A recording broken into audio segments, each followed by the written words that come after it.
தான் என் ட்வின் ஃப்ளேமானு உங்கள் ஆன்மா கிட்ட கேட்டு தான் கன்ஃபார்ம் பண்ணணும். டேரட் கார்டு கிட்ட கேட்டு எப்படி கன்ஃபார்ம் பண்ணுவீங்க?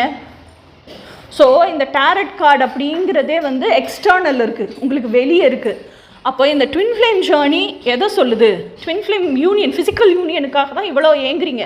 அப்போ அந்த ஃபிசிக்கல் யூனியனுக்காக நீங்கள் ஏங்குறீங்க அப்படின்னு சொன்னால் நீங்கள் ஏங்குற விஷயம் இப்போ கன்ஃபர்மேஷனெல்லாம் வெளியே தேடி போகிறீங்க. ஃபிசிக்கல் ஃபார்மில் இருக்கிற ஒரு ஆண், இந்த பர்சன் என் மனசுக்குள்ளே இருக்காரு, இந்த பர்சன் தான் என் ட்வின் ஃப்ளேமா இல்லையா அப்படின்னு சொல்லிட்டு நான் பூமியில் இந்த பர்சனை பார்த்தேன், மீட் பண்ணினேன், இவர் தான் என் ட்வின் ஃப்ளேமா இல்லையான்னு எனக்கு கன்ஃபர்மேஷன் வேணும்னு நீங்கள் டேரட் கார்டு கிட்ட கேட்குறீங்க.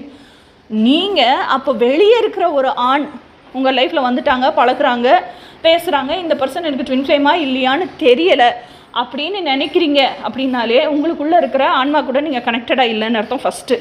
அப்போ ஆன்மா கிட்ட கன்ஃபர்மேஷனை கேட்குறாம வெளியே டேரட் கார்டு கிட்ட கேட்குறீங்க அப்படின்னாலும் புறத்தில் தான் இருக்குது உங்கள் கான்சன்ட்ரேஷன் ஃபுல்லாக, வெளியே இருக்குது உங்கள் கான்சன்ட்ரேஷன் ஃபுல்லாக. ஓகேயா? இன்னொன்று, உங்கள் டிவைன் மேஸ்குலைன், ஸ்பிரிச்சுவல் மேஸ்குலைன் உங்கள் ஹார்ட் ஸ்பேஸுக்குள்ளே இதயத்துக்குள்ளேயே வாழ்கிறாங்க. அப்போ அந்த மேஸ்குலைன் கூட நீங்கள் கனெக்ட் பண்ணிக்காமல், அந்த மேஸ்குலைன் கிட்ட நீங்கள் கன்ஃபர்மேஷன் கேட்காமல் இதுதான் நீயா அப்படிங்கிற கன்ஃபர்மேஷன் அவன் கொடுக்கணும் உங்களுக்கு.